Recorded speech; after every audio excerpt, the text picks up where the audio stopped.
Guys ഇങ്ങനെ പോയി കഴിഞ്ഞാൽ ബാർസയ്ക്ക് അത്ലറ്റിക്കോൻ്റെ അടുത്ത് നല്ല രീതിയിൽ പണി കിട്ടും, ഉറപ്പായിട്ടും. So hi guys, you guys watching Adonis. ഇന്നത്തെ വീഡിയോ എന്ന് പറയുന്നത് ബാർസേൻ്റെയും ജിറോണേൻ്റെയും കളീനെ കുറിച്ചാണ്. നമുക്ക് ഭയങ്കര ഒരു വിചാരിക്കാത്തൊരു കളിയായിരുന്നു. കാരണം ഞാൻ പ്രെഡിക്റ്റ് ചെയ്തത് 3-2 എന്നുള്ള സ്കോറാണ്. എന്തോ ഭാഗ്യം കൊണ്ട് അതിൽ വ്യൂസ് കുറവായിരുന്നു, അതിനുകൊണ്ട് ഞാൻ രക്ഷപ്പെട്ടു. അത് ബാർസ ജയിക്കുന്നുള്ള രീതിയിലായിരുന്നു എൻ്റെ പ്രഡിക്ഷൻ. അതും റഫീനി ഇല്ലാത്ത കളി വെച്ചിട്ടാണ് ബാർസ ജയിക്കുന്നത് ഞാൻ പറഞ്ഞത്. കാരണം എൻ്റെ ലൈനപ്പ്, ഞാൻ കണ്ട ലൈനപ്പിൻ്റെ പോസിബിലിറ്റിയിൽ അതിൽ റഫീനി ഇല്ലായിരുന്നു. ആ ലൈനപ്പ് വെച്ചിട്ടാണ് ഞാൻ പറഞ്ഞിരുന്നത്. ഇത് റഫീനി ഉണ്ടായിട്ട് റഫീനിക്ക് പിന്നെ സീനുണ്ട്, അതിനുകൊണ്ട് തന്നെ പെട്ടെന്ന് മൂപ്പരെ മാറ്റിയിട്ടുണ്ടായിരുന്നു. പക്ഷെ എന്നിട്ട് പോലും ഒന്നും ഉണ്ടാക്കാനൊന്നും അവിടെ പറ്റിയിട്ടില്ല. അങ്ങനെയായിരുന്നു അവസ്ഥ.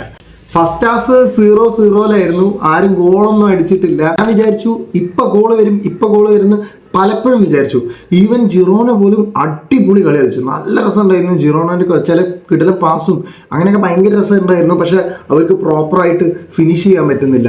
ബാർസയ്ക്കാണെങ്കിൽ അവിടെ വരെ എത്തുന്നു, അവർ എന്നിട്ട് പുറത്തേക്ക് അടിച്ച് കളയുക. ഫുള്ള് എത്ര സാധനങ്ങളാണ് പുറത്തേക്ക് അടിച്ച് കളഞ്ഞ്. ഈവൻ പോസ്റ്റ് തട്ടിയിട്ട് വരെ പോയിട്ടുണ്ട്.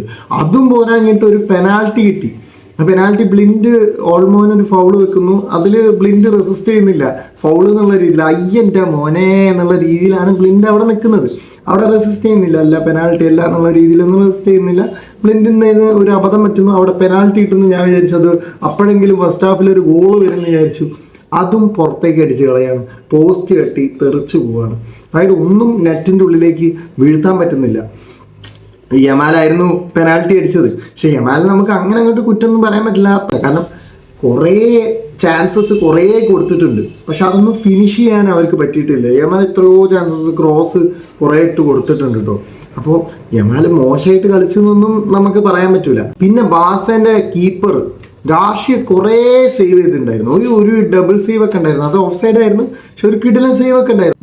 ഇല്ലെങ്കിൽ എനിക്ക് തോന്നുന്നു ഒരു 4 കൂടുതൽ ഗോൾ അവിടെ വീഴാനുള്ള ചാൻസസ് ഉണ്ടായിരുന്നു. കാരണം നല്ലൊരു സേവ് ഒക്കെ കുറേ ചെയ്തിട്ടുണ്ട് അങ്ങനെ. പിന്നെ അങ്ങനെ സെക്കൻഡ് ഹാഫ് ആയപ്പോൾ പിന്നെ അടിപൊളി കളി, രണ്ടുപേരും നല്ല കളികൾ ഉണ്ടായിരുന്നു.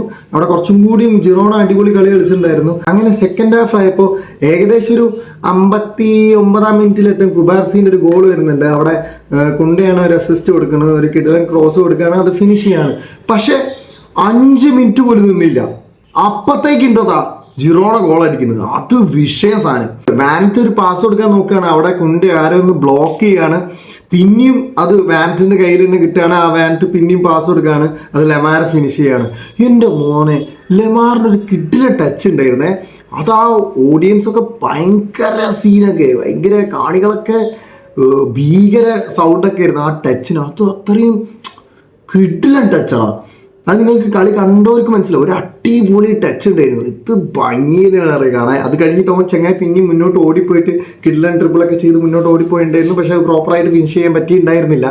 അതൊരു അടിപൊളി സംഭവം തന്നെയായിരുന്നു. പക്ഷെ അവൻ തന്നെ ഗോൾ അടിക്കുകയും ചെയ്തു. കുറച്ച് കഴിഞ്ഞപ്പോൾ മാർട്ടിനെ മാറ്റി, റഫീനിയെ മാറ്റി, എന്നിട്ട് ബാൽഡേനെയും റൂണിനെയും ഇറക്കി. പക്ഷെ എന്നിട്ട് വലിയ ഗോളൊന്നും അടിക്കാൻ പറ്റിയിട്ടില്ല. പക്ഷെ മറ്റൊരു സൈഡിലാണെങ്കിൽ ലെമാറിനെയും ഗില്ലിനെയും മാറ്റി.